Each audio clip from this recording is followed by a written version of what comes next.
This is a culmination of all the things we just talked about. Finally getting my chance. I'm not going to let it slip through my fingers. Scott Richmond, boy, he is really off to a good start this season. 4 strikeouts for Richmond, and he has really been tough. Breaking ball, strike 3. Alex Rodriguez down looking. So that was more of a moment where you're like, okay, I'm locked in. This is where I truly believe that I belong here. 100%. Yeah. I'd been in that situation a lot. It's Right. easy to struggle in the big leagues. It's extremely difficult. Back was against the wall, but it was a familiar spot for me. I didn't think about it. I stayed in the moment. What am I doing? Tunnel vision to location, listening to the coaches, doing the homework, doing the work. Here's the 2-2, and he's got him. Oh, curveball and strike 3. And now Richmond's really dealing. 适时的更换投手做起球。哇！这球其实打得扎实。 All right, so welcome to another episode of Conversations. Today I'm joined by a good friend of mine, Scott Richmond, who was an ex-MLB pitcher with the Toronto Blue Jays. And personally, you know, we watched you play, and you have such an incredible story that I wanted to sit down and talk to you. So welcome to the show. I appreciate it. I'm glad to be here. It's been a long time coming and look forward to talking to you. Yeah, so let's go start into it because I'm sure. Well, one, I know you like to talk, so it's gonna be. How long is this? How long is this one? There's no time limit, so that's why I think we're gonna be good. But yeah, let's take back to kind of like your high school days. I guess you're born and raised in Vancouver. Yep. And I heard that you didn't really have a high school team. So I'm trying to make the connection of how kind of like baseball happened for you, I guess, after high school. Sure. So my dad is from New Zealand and he played rugby. Okay. He taught us rugby as a kid. He had no idea anything about baseball. Early in life, my mom and him got divorced and married my stepdad, who's still my stepdad today. He was the baseball player. So that's where my love for baseball came in. He coached me all the way up, kind of taught me the right way to do it, and still played a little bit of rugby. But once I got hit pretty hard, I realized this hurts my shoulder and I couldn't play baseball. So I enjoyed the mental side of the game, and I just kept playing. As you know, in Canada, there's not high school baseball per se like it is in America, but it was just your local club team on the side and just kept pitching and playing. That wasn't fantastic. I mean, I competed and I think I hit a little bit and I'd pitch, but I wasn't blowing the doors off anybody, and just enjoyed the mental battle of trying to do something hard well. And that just caught my love for it real quick. Was it ever a goal for you to be like, there was a point in high school where you're like, you know what, this is what I want to do? I could tell, right away, because I always played t-ball, right? So I skipped the whole t-ball and all that stuff, talking about that. But like, when you play t-ball all the time and every year, I want to sign me up. And then all of a sudden you start playing a little bit older. You're like, okay, this is what I want to do. Can I get good enough to do anything? Right. Can I get good enough to go down to the States? I don't know. Especially in the 90s, happens. right? Like, it's not easy for a Canadian kid to go down to the U.S. in the 90s and right now for us there's no media coverage anyways for it. Like obviously now there's social media, but back then there's newspaper clippings. I'm sure that's the only way of communicating. For sure. That's where we'd see scores sometimes. You know, the TV was the tube TV, so you're pulling it out. Barely have time for that. We didn't have a TV for 5 years through high school. We were just playing ball, making forts outside like we talked about earlier, playing tag, just doing whatever it takes to be active. I still kind of feel like all that kind of moving around and stuff helped out sports, doing something different, right? Instead of just doing the same thing all the time. But no, it was great. It was a lot of fun to go out there. I was out there with friends competing, and then it just kind of snowballed. I fell in love hard, and I kept getting the interest of, okay, how do I get better? Where can I play? How do I get there? What do I have to do? Right. And so how did you get seen enough to kind of get to your first, I guess, junior college? Okay, so I was working at C-SPAN International on the docks in Vancouver, and it's North Vancouver, and I was working there for 3 years. And then from there, I was playing in a men's league team. You know, they're smoking weed in the dugout, they're drinking beers. It's pretty much a beer league, pretty much. And I was pitching, doing well. I was actually hit a little bit there, did pretty decent. Right. And all these guys, they weren't pro guys, they were just older guys. And they're like, what are you doing here in this league? I'm like, I don't know where to go. I tried out for the North Shore Twins. They said I couldn't play on the team. I don't know where to go. You tell me. And then I ended up talking to a few people, and I quit my job at C-SPAN and said, we're going to give this a shot. So I was making really good money, 3 years there. And I go, let's give this a shot.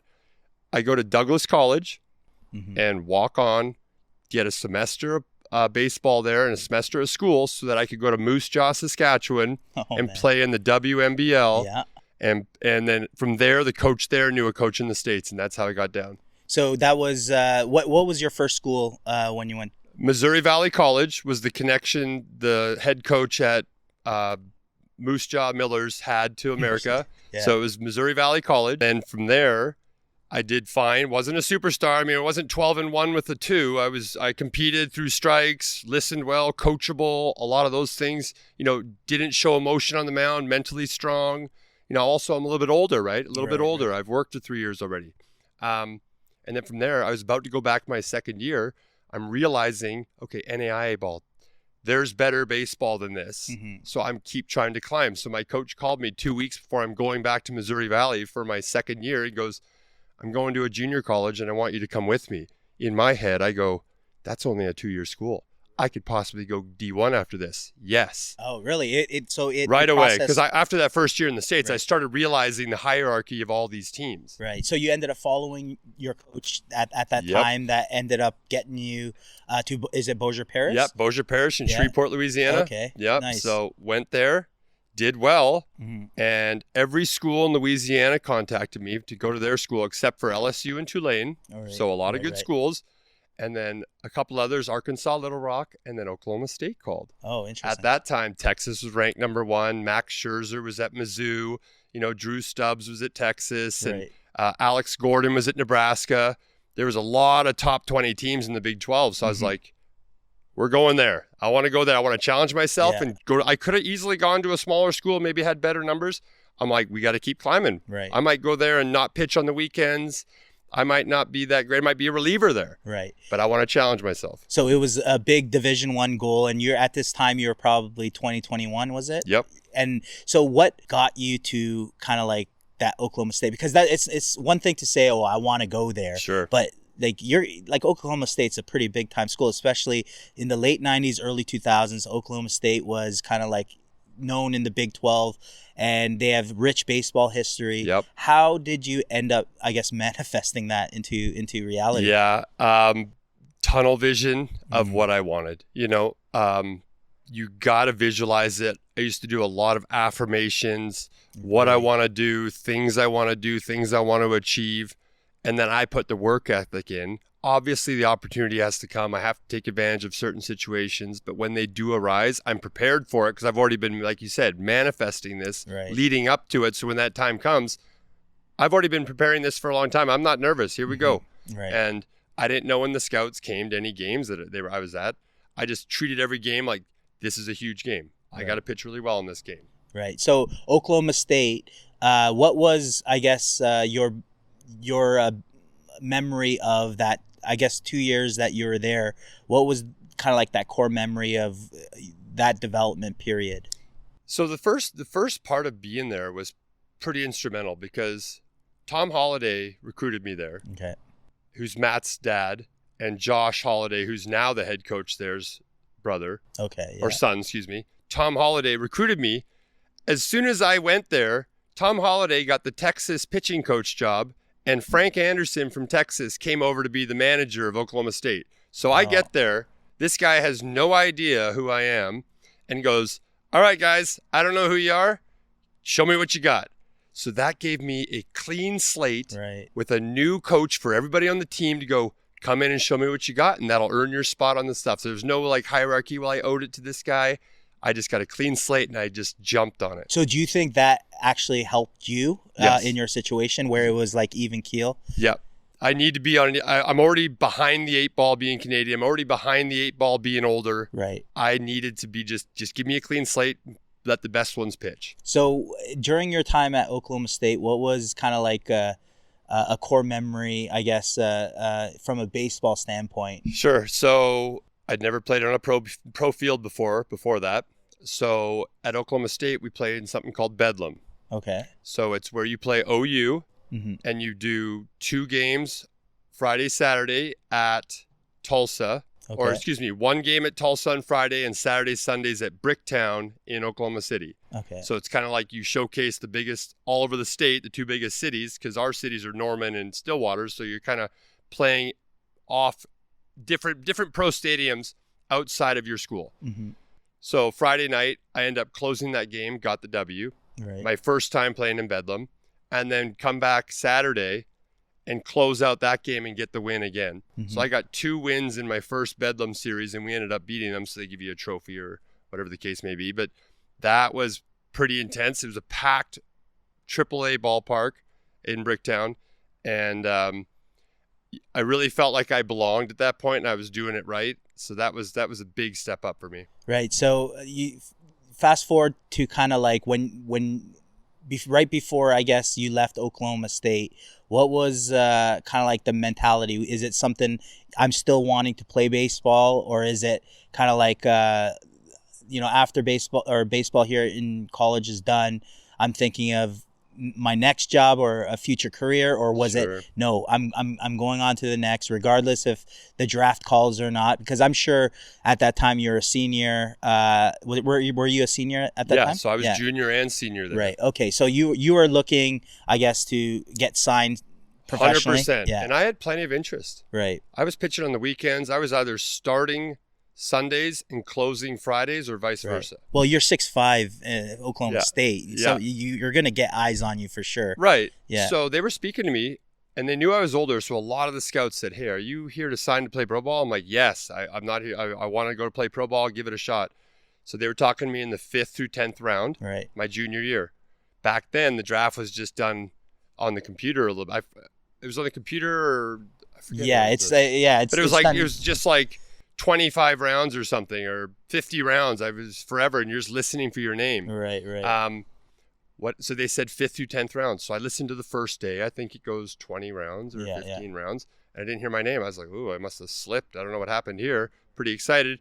The whole draft goes by. I don't get drafted. I end up finding out that because of 9/11, there was no visas available Oh wow. So everybody for the stayed off. previous years afterwards. They only had a certain amount of visas to draft players, and I was a Canadian. I needed one, and they didn't use it on me. So what was your mentality at that point? Because I was in a similar situation where my junior year I went off at Houston, but the draft didn't work out for me. I was devastated because it was such a big goal for me that, I've done everything I can, but it didn't necessarily come to reality. So what were you feeling at the time? Well, like we mentioned before, I'd had a lot of positive things happening to me already. So here's a hiccup. We're also playing baseball where negative happens all the time. So overcoming failure, I could tuck tail and go, oh, I'm just so upset, and then have a bad senior year. I flipped it around, did the opposite, right? Came in more locked in, give them no reason why they shouldn't be able to draft me, because I'm putting so much pressure on these organizations to pick me up because I'm performing that well. Right. So I kind of use that as motivation to do better. Right. Which was great. Still didn't get drafted my senior year, but graduated. Yeah. And looking back, it's fantastic. Right. But, so you got the education, so it wasn't that bad. But what made you the next stop at your journey was Edmonton. Yep. So out of college baseball, you still got to play professional baseball, but it wasn't necessarily affiliated baseball. What was the journey going into independent baseball? Were you still in the same mindset where, hey, I could still play here and have fun, and I still want to pursue professional baseball? Or was it kind of like, okay, we'll just see where this kind of takes us? So I had no idea independent baseball even existed. I was just so tunnel vision on pro ball, organized baseball. Mm-hmm. So I was like, they didn't call. I guess my Major League Baseball didn't call. I guess my career's over. All of a sudden, the Edmonton Cracker-Cats call, and I was like, where is this? Go up there and play. Some of my best friends today are still from that team, and had a blast. I was an older guy, but there were a lot more older guys there, and they had played pro ball. There were some major leaguers there as well. So that was the blessing for me, is I didn't know what it was like to be a pro. I was a college player, an older one, and I now learned how to be a pro. Not from younger pros that would happen if I got signed affiliated with some kids straight out of high school. I'm now learning from guys that have been in the big leagues, so they taught me immediately what it's like to be a pro. Right. And yeah, you were like a senior, so you thought you were you had the experience, but now you get humbled a bit because you got guys that were ex-big leaguers, ex-pro guys that already been doing it. Exactly. And then now it's like your time to shine again, right? And I can learn. Yeah. Like, don't get me wrong. I was learning at Oklahoma State, but when I'm the older guy, Yeah.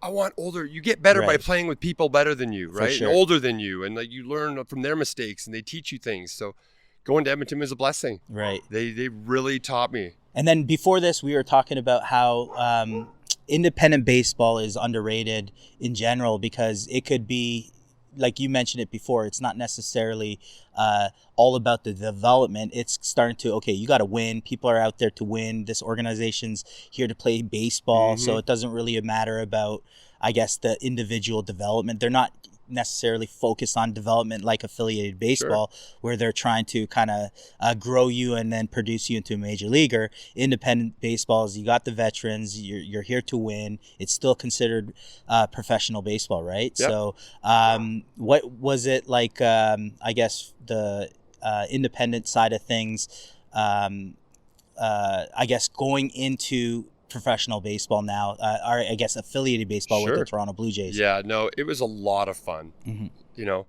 independent ball, they're there for the love of the game. You're not getting paid much. You're traveling a boatload. There's really very limited opportunity to get picked up out of there, really, in our league that we were in, especially the Northern League. Now, there's, you know, the Atlantic League that a lot of people know about. Right. A lot of organizations go there, a lot of ex-big leaguers. So they really focus on that league. It's also in America. So we did play in the States, and you have the local scouts come out, but you got to really stand out. And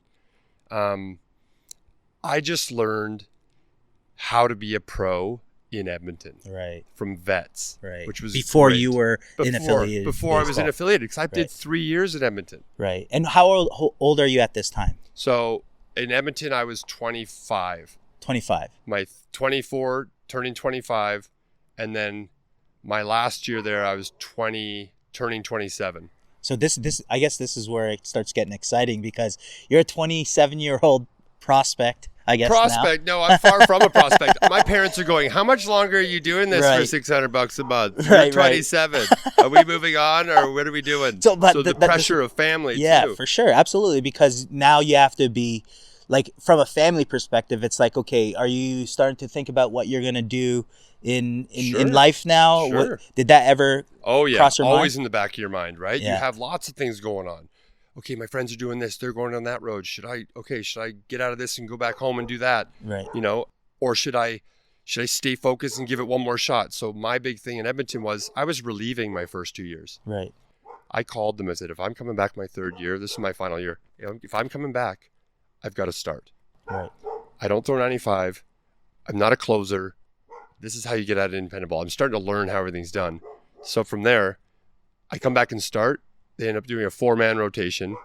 I started all year, got a ton of decisions. I think I was 10-9 with like a 3-something. And then from there, started the All-Star game. And now the guys on the team, ex-Team Canada guys, Stubby Clack, Jeremy Ware, Mike Kusevich, Yeah. Ryan Redmanovich, all these old vets start talking to Baseball Canada. Because if I wasn't going to go affiliated, I wanted to play for my country, right? Right, So right, that right. was what my tunnel vision was. I just felt like affiliated wasn't happening for me. So I want to play for my country. So I'd bother Greg and see what happened. You go from the independent baseball side to now affiliated baseball. Like where did you mention the Team Canada started getting a lot of interest? You want to continue Sure. that? Yeah, that's one of my favorite transitions. Mhm. So like I said, I played till I was 27, Yeah. independent ball. And I finally got an invite to a Blue Jays private workout. Right. So I was like, oh my gosh, this is my opportunity. I went to an Oklahoma State homecoming game with my best friend, and we drove to Florida. So I was throwing in truck stops, trying to keep my arm loose, because That's when I wild. got there, it was time to walk right onto the field and pitch. Right. If there's an organization I could have picked to do this for, it would be the Blue Jays, obviously being Canadian. So Right. it was just a lot of nerves. Mm-hmm. A lot of all the stuff you've gone through to get to where you're at, that this is your one opportunity. You're 27 years old. So went down there, and I had no idea how this is going to work. They had 10 hitters, 10 pitchers, and me. Right. And all the pitchers faced all the hitters. You get 3 hitters. They all faced them all, and I went last. Right. My age, they wanted to see what I had. So they picked the 3 best hitters they thought out of that group, because I'm not going to low A at 27. Right. Picked the 3 best hitters and then put me out there against them. Kind of going back, you mentioned a name before the pod that I threw out. He's a legend, Rob Ducey. Yep. How was you mentioned that he kind of got the workout for you? He was the one, right? Yeah. So all the Team Canada guys that I mentioned, they contacted the Blue Jays. Rob Ducey was a Team Canada guy as well. Right. He was scouting for the Jays, and he goes, Deuce, you got to come see this pitcher. He's older. He's 27. He's never had a shot. He's got the stuff. He's got the makeup. These guys told me all this after the fact, but come see him. Right. So Ducey came all the way out to Winnipeg against the Gold Eyes, and I pitched against him and actually got my butt kicked. I knew he was there. I was nervous. I tried to do my best, and usually when you do that, things go It's wrong. a bad recipe, right? So I didn't do well. But what Ducey told me afterwards, not after the game, but later down the road, the way you handled yourself on the mound failing was what I loved most. I was there because I knew you could pitch. Just let the cards fall where they may with the game, but the game's not always going to be great to you. How do you handle the failure? If I'm out there spiking my glove because this is my big opportunity, right. I'd understand that, but I was proud that you weren't. And that's why we wanted to give you an opportunity, because I know you can pitch. I was told you can pitch. Right. And I think a lot of the misunderstanding with a lot of kids these days, they don't understand that. It's not necessarily, how well you do. Scouts are actually looking for how you respond to things, because that becomes just as important as performance, right? Absolutely. And prepare for things. Right. I've heard that scouts are now going to games hours before to see how the kids interact with their parents before the game. Get me a Gatorade, Mom. Right. Nope. Thank you very much. Thank you, Mom. Love you, or whatever. Right. They watch the whole. They're grading you right from when you get out of that car. Why do you think that's important? Oh, the game is so much failure. There's so much pressure. You have to be even keel all the time. You just have to have. At least I think so. Absolutely. You can be a bulldog when you're between the lines, but if it doesn't go great, you don't give that bulldog, negative energy to wreck the team. This is a team game. Right. You can't just be individual. It's an individual team sport, but you can't be a cancer in the dugout because you're freaking out because you're blowing an opportunity or the game.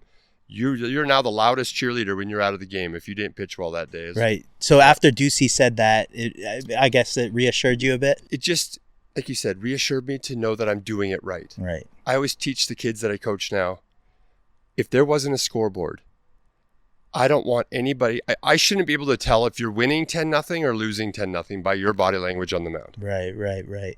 So now fast forwarding it, 2007, you've signed with the Blue Jays, and here we go. Okay, so 1 second before that. So when I went to the Blue Jays workout, I pitch last. I strike out 2 and a broken back to me at my one opportunity with the Blue Jays.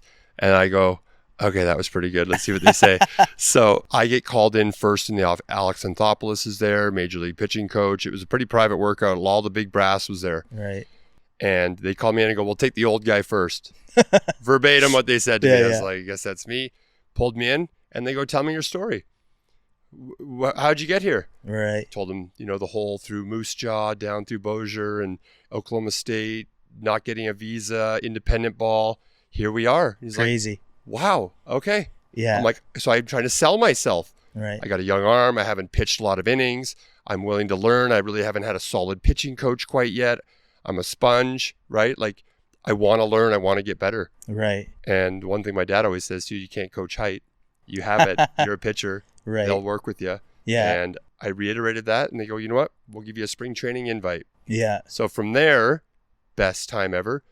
The next morning, Team Canada calls and goes, hey, we want to invite you to a Baseball Canada Olympic qualifier in Taiwan. Wow. So that best 24 hours of my life happened down in Dunedin, Florida. Right. Both organizations I would have chosen to play for finally came to fruition at 26, 27 years old. That's wild. And both within 24 hours? 24 hours back to back. The Blue, obviously Team Canada knows Yeah. I was down there. They're communicating with the Blue Jays, right? They're brothers. And then all of a sudden, all these guys that I played with in Edmonton, I could have looked at like, oh, I didn't go pro ball. I went Edmonton. Right. Made the best of it. They stood up for me, made a vow for me, and I got an opportunity. Right. And even then, like thinking about it, like the story doesn't end there, obviously, but like just leading up to that. Would have been great. Crazy. Yeah, Yep.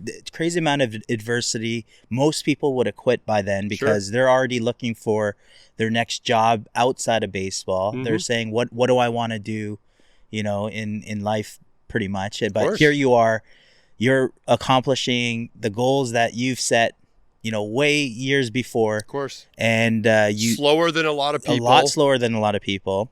And that's why my whole thing with development in general is we sometimes don't give enough opportunities because we think that after like that college age 21, 22, oh, you're too old, you're done with baseball. But there's so much more baseball to be played because your development you haven't even gone through your development, and you don't even know how you're going to peak. Exactly, right? yeah. So you had to have gone in now saying, okay, even though I'm 27 years old, I'm in affiliated baseball finally, right? Now it's like, what's your mindset like in terms of your personal goals? I love that, the mindset. Let me get right back to that. But there's even more that I loved better before even getting to that first workout. So I had to go play for Baseball Canada in Taiwan before coming to spring training. Okay. So I was only a spring training invite for the Blue Jays. They didn't give me a contract. That's right. I was a spring training invite. From there, I was going to go play in Taiwan at the Olympic qualifier, and Blue Jays called and go, hey, we want to sign you to a AA, AAA contract. At this point, I have no idea what's going on or why. But looking back after all these years, it's because if I went to Asia to pitch unsigned, somebody would have scooped me up. Right. Or possibly scooped me up. And then they might have lost me. Right. So they go, we got to sign this guy. So then now I'm coming into spring training with a job, not just to show up and have 2 bad spring training outings and thanks for coming. So the Team Canada opportunity solidified you to... They knew I was going. Right. So I'm going to Asia to pitch, and they knew, hey, we got to lock this kid down. Right. So that was a really big thing. And then my mindset going in there is, now I'm on Team Canada. A lot of the guys I played with Edmonton, they're on Team Canada too. There's a familiarity there. I've never played international ball. I have no idea what to expect. It was a huge eye-opener, but I competed. I ended up pitching in big games, did well. And when you get confidence like that, you just keep it going, right? You just keep it going and you go, okay, I can handle this. I'm prepared. I'm older. I'm not 21, right? So that mindset just going, in a game of failure, you always have to find the positive in everything you're doing. And did you think that you had a timeline at that point saying, okay, I got to really now perform? No, it was just like do your thing like usual? This could have lasted one tournament. Yeah. I had no idea where I was at. Right. I had no idea how this was going to go. I was just ecstatic that I got the opportunity to try. Right. And so you were in the moment at the time. Just trying to be like, I'm now in Taiwan and I'm traveling. I've never been over here. And now I'm wearing a Canada jersey across my chest, which was my main goal. Obviously pro ball was, but 3 years independent ball, that goes away pretty quick. You think it's not going to happen. Right. And then when both happen in 24 hours, you're like, yes. That's crazy. And I think a lot of kids or a lot of just people in general, they miss out on the journey so much, like the process of it, because they're telling themselves, I want to be somewhere else, but that's not important. You won't have somewhere else to go if you're not focused on in the moment, being in the moment and being in the present Everybody, moment. when you start playing into the pinnacles of big leagues, right, you have to have small victories along the way. Right. Small victories, whether I want to go 6 innings next game. That's your victory for that day. Right. Don't look there. Like, you got to check boxes all the way. I want to get stronger this next offseason. Right. How am I going to do that? That's your goal for the offseason. I'm going to come in. I'm going to throw harder this season because of all the work I put in. Right. And all these things stack up on top of each other, and all of a sudden you put yourself in a good spot. Now, I want to fast forward kind of to that major league debut. Obviously, this is a crazy story as is because you've gone from kind of like playing men's league baseball in high school to kind of barely getting into college ball. And then 1 year at a time, you're just constantly grinding, developing, enjoying the moment because you don't know where this is all going to take you. But it's starting to become a little fun because now you're talking about Olympics, Olympic qualifiers. You're talking about, affiliated baseball. And now you make your major league debut, 2008 against Tampa Bay Rays. What do you remember about that? So that was an amazing experience for me. What made it even better was I was supposed to leave AAA that day anyway, that I got called up and get introduced before the game to go, hey, this is your Canadian Olympic team. Wish them all the best in the upcoming Beijing Olympics. Right. So I was going to Toronto anyway to be Okay. introduced as part of the Baseball Canada. Right. I got taken off the Baseball Canada roster and put on the Blue Jays roster, and I had my major league debut in front of all of Baseball Canada's Oh, wow. Olympic team that was going to Beijing. Wow, that's incredible. So they I all did got not to know watch that. They all got to watch my debut. They were all in the box watching my debut, and I just played for them previously and helped get them get us into the Olympics. Right. But that was a real big honor. I had enough days to get a bunch of family in, a couple friends as well. Right. And my girlfriend at the time, who's now my wife, ended up meeting my family at my debut because I couldn't even introduce her because everybody was kind of getting in before the game and I had to go to the field. So my best friend was introducing her to all my family. So it was out like there. a bunch of new stuff just happening. Just a lot of over new, and I'm over. trying to block it out, right? This is the mental side. Yeah. That's really important on that side, but I can't focus on it. Yeah. I have a huge job at hand. For sure. I can't worry about it. I'll worry about it after. My buddy's like, yep, do you take care of it? Right. And it was great. I went out there, warming up was fine. Everybody's looking at you. They've never even seen me. Right. I wasn't in big league spring training when I went in. I was in minor league spring training. So usually if you're making a major league debut, you've been to big league spring training once or twice. Right. And they've seen you throw and they kind of have an idea who you are. They had no idea who I was. They're like, who is this guy? I've never seen him throw. So they're all looking at me like they obviously heard, but they'd never seen me throw. Right. Yeah. And during that moment, I bet you it was a proud moment pitching in front of your Canadian teammates, especially because of what Baseball Canada means to you. And I know we'll get into Baseball Canada in a bit. Sure. But at that moment, what did it mean to have that group of people? Yeah. Amazing. It was a lot. It was great. But like I said, I couldn't focus on it. You're right. I just tunnel vision. was Where's just a that glove? bonus. Don't move your glove. Don't Right. move your glove. I got to hit it as many times in a row as I could. I remember running out to the mound even to this day. And Rogers Center's unique because it's so bright. Right. You feel like you're on TV because there's so many lights, Right. kind of like what we're dealing with here. There's so many lights, right? Yeah. It's not like a normal stadium where they have little packs of them. Mm-hmm. The whole rim is full of lights. You're glowing on the mound. Right. And it was unbelievable. I was down 1-0, 3 batters into the game.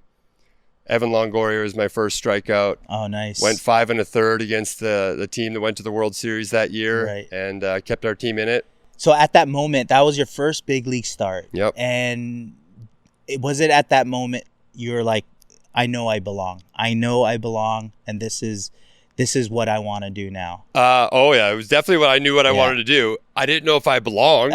I mean, there was an agreement that if they called me up and took me off the Olympic team, Right. it wouldn't just be a fill-in spot start. Right. They were going to give me an extended look. So I knew I had a couple starts. Mm-hmm.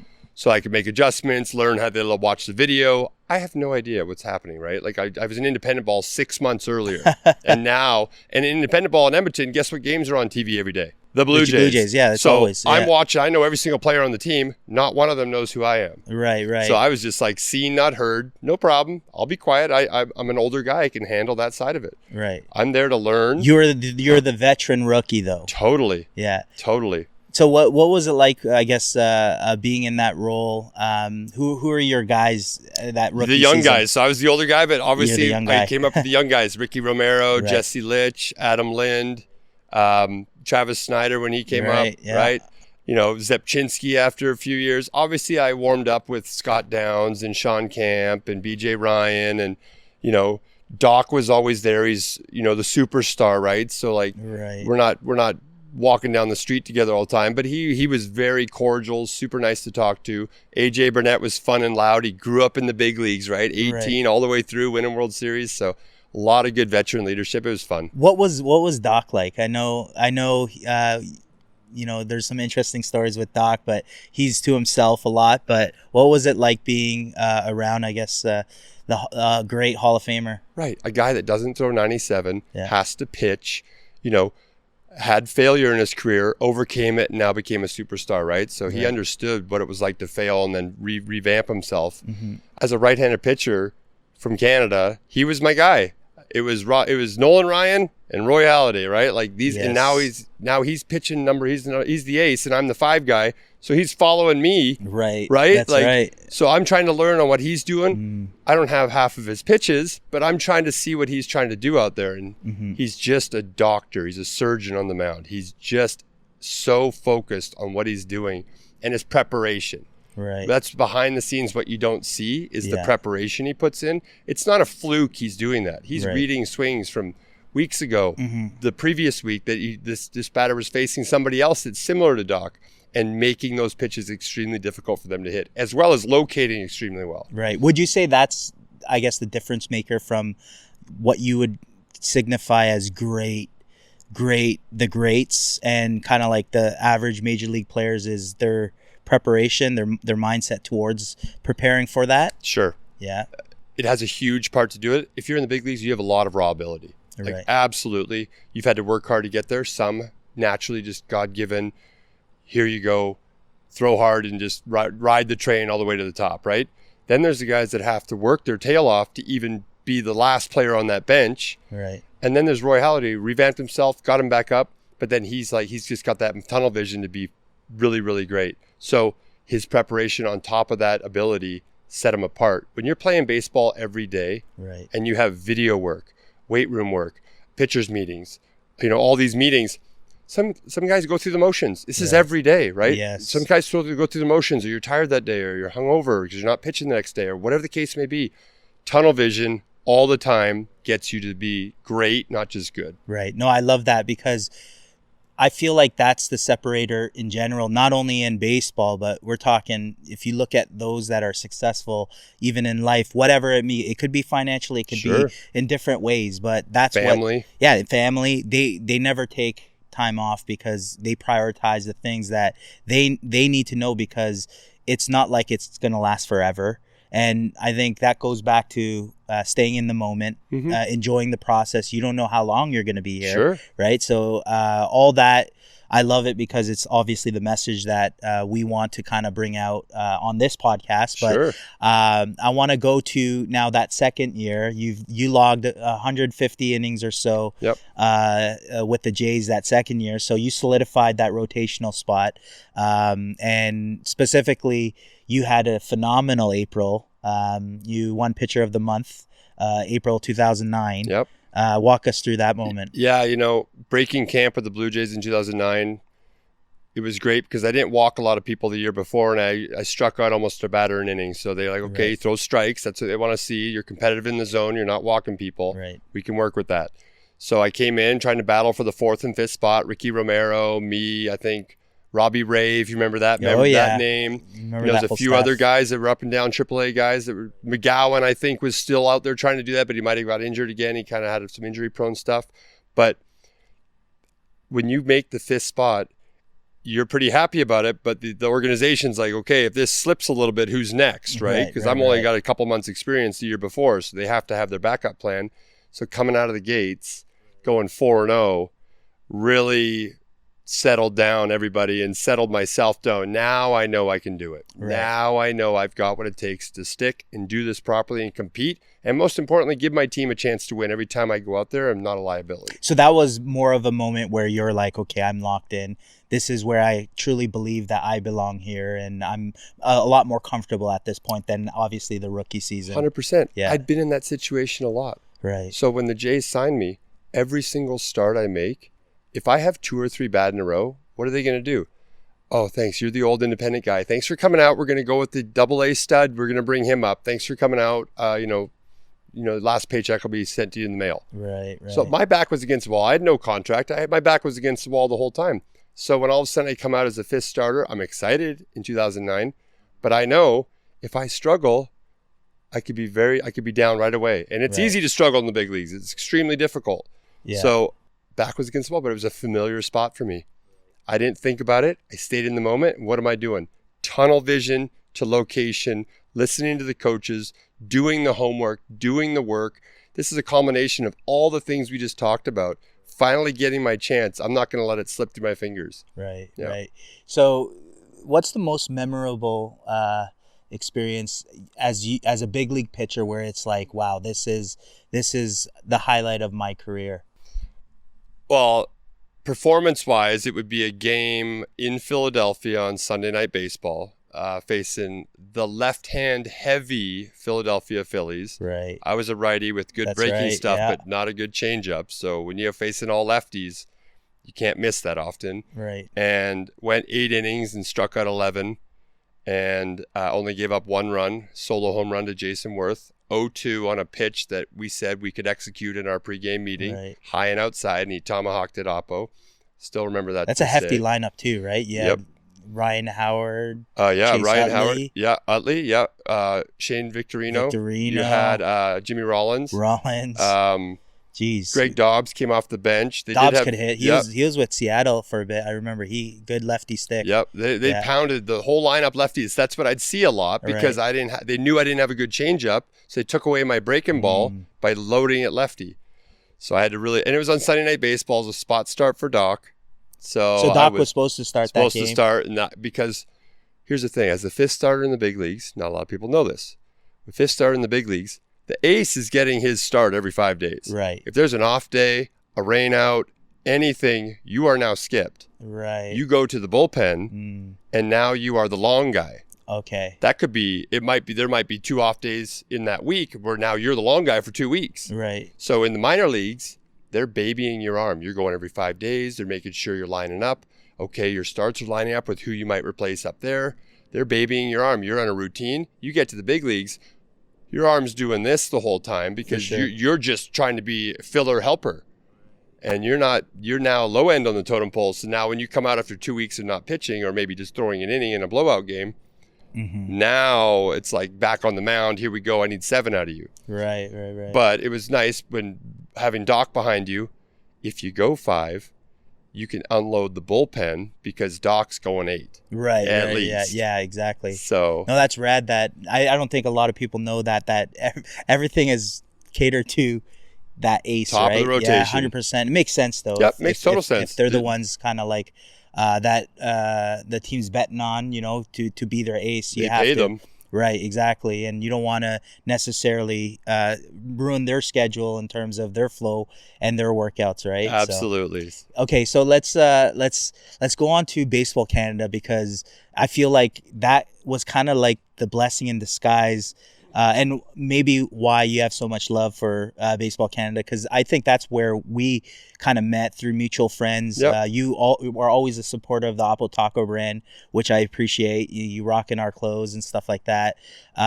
What was your experience like Baseball Canada from a player's perspective? Because you helped get to the Beijing Olympics, and then you also have a 2011 gold medal, Pan Am gold medals, also a 2015 Pan Am gold medal, and a 2019 silver medal, right? Correct. So what was your experience like with the Baseball Canada thing? Amazing. Yeah. Some of my favorite times playing baseball. We're a lot of the same team. Like a lot of the same guys come back over the years, right? There's not a huge selection. The USA, you're not allowed to bring 40-man players sometimes, right? So yes, that's right. obviously it just rotates all the time. So there's new teams all the time. Our team, we got good chemistry. We had a lot of familiarity. A lot of people knew what they could do. The coaches knew, same coaches all the time. So the familiarity of having the same teammates was comforting, so that when we went anywhere in the world, we were looked at as like, we're going to come out of here on top. And the majority of the time we did. Right. I think that's important because as a team, you're trying to win these international competitions. A lot of these teams are just kind of made up on the spot, and it's a new set of guys, and you guys have to vibe within a week or 2 in camp and then go perform. But it feels like this Team Canada family is more deeper because it's the same guys around, for year after year, and then you get comfortable with them. You fit in right away. You have a week camp before you actually have to perform, but it feels like you're all together, right? Yeah, and they welcome in the new players. Not saying other organizations don't. Welcome in. All of a sudden, this one time, this kid, Tyler O'Neill, showed up, and he stick him in our 3-hole. I'm like, Who's this guy? I've never heard of this guy. Whack. Batting in the 3-hole, looks like a bodybuilder. I was like, what is this? All of a sudden, he's like 18. It's like, Greg, Who's this kid? All of a sudden you see him hit BP. You're like, great it's job, Greg. unbelievable. We need that. Yeah, one time Tyler O'Neill, I was coaching third base for the 18U national team. We were in Taichung, Taiwan, and he hit the biggest bomb against Venezuela to tie it up. And you know how he is. I mean, he comes around that base. I'm give him a high five. He almost tore my shoulder off. I have another torn labrum from him. Probably from there that. There you go. That's funny. He does bring energy. You need that. That's what the young guys are there for. For sure. And I think that's an important part, even for the future generation of Canadian kids, is them experiencing baseball at that. With those veterans, the guys like yourself, Stubby Clapp, even the Jeremy Wares of the world, those guys are all the veterans that kind of led the younger guys, even like myself, to play on Team Canada and also be involved with the Baseball Canada family. So I know it's a really tight knit group of people. Yeah, and they're so welcoming, right? And I love going back and giving back to any Canadian way I can with the youth. Anytime I'm in Canada, going back home to visit friends, I have friends with organizations trying to help them out. The knowledge we've learned from playing in the States, we want to go back and give to Canada as well. So I just love what you're doing with them as well. It's fantastic, and it's what we need up there. So right, no, and just to wrap this up, I want to just reiterate. It's just listening to your story. My goal for this was more people need to hear your story because. You made the big leagues, I guess, when you're 27. Yep. And it's unfathomable because we have this, thing with, we got to be somewhere by a certain age group. Otherwise, baseball's done. And for those listening that are still playing, grinding it out in the minors, they're grinding it out in independent baseball. And it's not saying that your dream's going to always come true, but, it takes that, I guess, the effort, the delusional belief in yourself that you still belong, you still can play. And you're a testament to that regardless of age, regardless of where you are in your development baseball career, that you could still have great things happen in baseball. And a lot of the stuff came after the fact, after 25, 26, when you're prime, when you thought you were prime, right? Sure, so other people thought that I was prime. Is there anything that you want to touch upon there before we close it off? Maybe advice to kind of like that guy grinding it out in independent ball or in minor leagues? Yeah, that's perfect. I love that. Stay with it. Be in the moment. You got to put the effort in, right? I love the effort. Don't get me wrong. We hung out. We did the stuff off the field. But when it came to things on the field, if I knew I struggled at it, I got better at it no matter where I was. I was mentioning to you earlier, ground balls back to me. Right. I just couldn't. I didn't feel comfortable, so I got coaches in independent ball to come hit them at me. I didn't have to do that, but I wanted to get better. I wanted this to be a part of my game so I could be more of a well-rounded player. That was something I knew that set me back, so I tried to check that box, keep moving forward, be in the moment, have goals along the way that you can hit that are attainable, and celebrate those goals so that you keep pushing and pushing to get to the top where you want to be. The top might just be playing for Baseball Canada, but still, that's a fantastic achievement. It might just be going to a D1 school in the States. That's a fantastic achievement. There's 10-year-olds that are peaking now. Do you want to peak at 10? Do you want to peak at 18? You might peak at 27. You keep going. If you love the game, you only get to play for a small amount of time in your life. Keep going as long as you can and keep fighting hard. You never know where the cards will fall. Amazing. Thanks a lot again. This was amazing. I could talk for hours, and we're probably going to continue this conversation after, but I really appreciate it taking the time because I know, you're busy with life too, but you've given us this time to sit down and talk baseball, so I appreciate it. Absolutely. Thanks for having me. This has been a blessing, and anything and give back to the Canadian youth and people that follow your podcast is fantastic. Like we said, we've known each other a long time. Yeah. I'm really excited to do this and share any knowledge and help I have. Feel free to follow me on any social media and ask me questions. Awesome. Thank you.